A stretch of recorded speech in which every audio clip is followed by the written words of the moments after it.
Start off the night, the Cleveland Cavaliers beat the New York Knicks 106-103 in this one.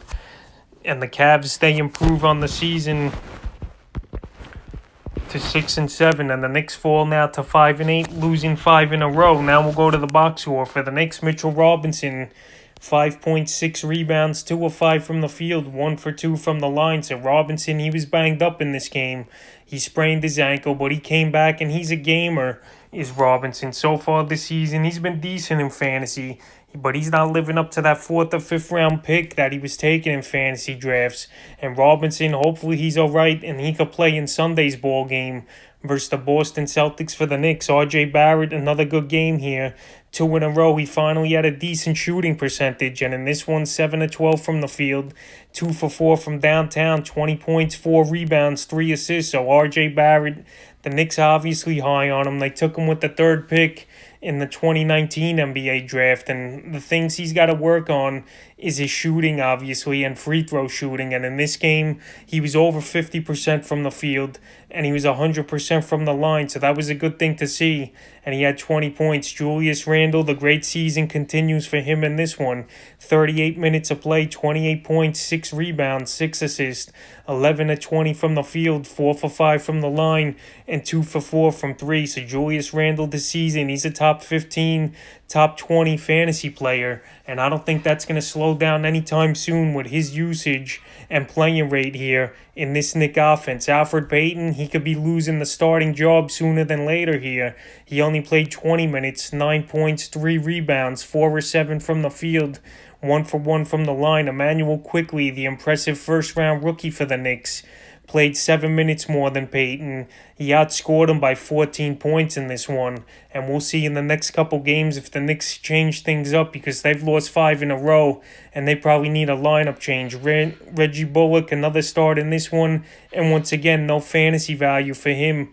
30 minutes, 4 points, 1 rebound, 2 assists, 2 of 5 from the field, and 0 for 2 from downtown for Bullock. So Bullock, he has no fantasy value even when he's playing 25, 30 minutes a game. Emmanuel Quickley, he could be a pickup this week. A big game for Quickley in this one. 23 points, 5 rebounds, 4 assists, 9 of 17 from the field, and 3 for 7 from downtown. So anytime he's on the court, Quickley, he's playing well for this Knicks team, and he's making plays, and they took him in the first round, so he's going to get opportunities, and so far he's taken advantage of them.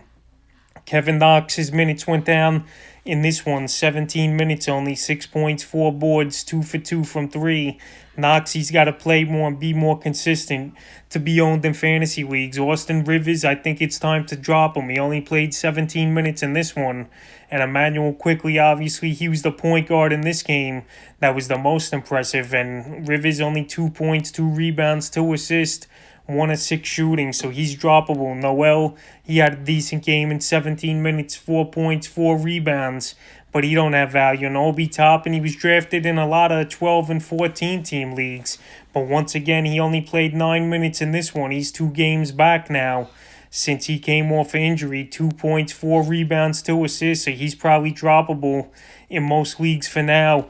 He's Obi Toppin. Now to the Cleveland side of things. Sandra Drummond had an insane game in this one. 33 points, 23 rebounds for the big man here. What a game it was. He went off and he says, "You want to trade for Jared Allen? Watch this. I'll go for 30 and 20.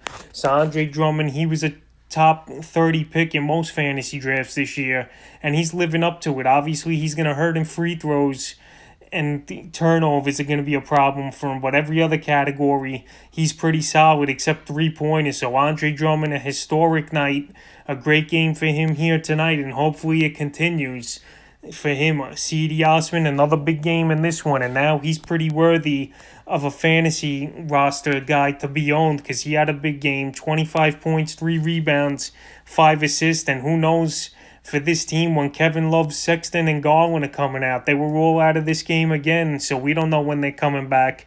Osman's taking full chance of his opportunity, 10 for 20 from the field, and he's got fantasy value. Damian Dodson, another starter point guard versus former team here. 13 points, 4 rebounds, 4 assists, 4 or 15 from the field. But Dodson, he had some big shots when it counted most, but he's still not going to be a fantasy option, only in deeper leagues. And hopefully Sexton and Garland come back soon, like I said, for this Cleveland team, because then they'll be in the lineup and they're going to be playing. Larry Nance, another decent game, 14 points, 9 rebounds, 5 assists, 6 for 10 from the field, 2 for 4 from downtown.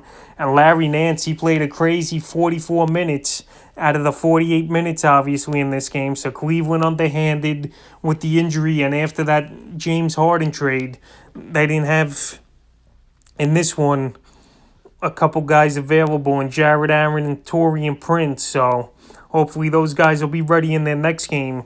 Okoro, he got another start as the rookie. 41 minutes of play, 13 points, 2 rebounds, 4 assists, 4 of 8 from downtown, 1 for 3 from downtown for Okoro. So in deeper leagues, he's definitely worth an ad. But like I said, when these other guys come back, he might have no value. And Javon Mcgee, 12 minutes of play, 2 points, 1 rebound, 1 assist. So he looks like the big man and the odd man out here for Cleveland. Rumor has it they're exploring trade options for Mcgee. So Mcgee might be on his 3rd team in the last season now if they trade him here very shortly. So that was the New York Knicks and the Cleveland Cavaliers box score and fantasy basketball recap.